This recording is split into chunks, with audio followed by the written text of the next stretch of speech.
To locate large intestine 11, bend your left elbow to 90 degrees.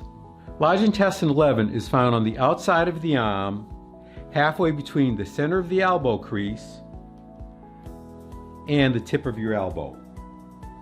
Press into this area and find a spot that is sensitive, tender, sore, or painful. That is large intestine 11. You might have to check slightly to one side or higher or lower.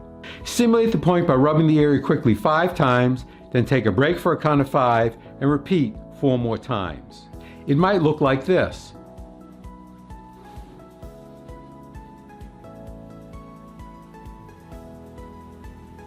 Or if you have a Tay shin, it might look like this.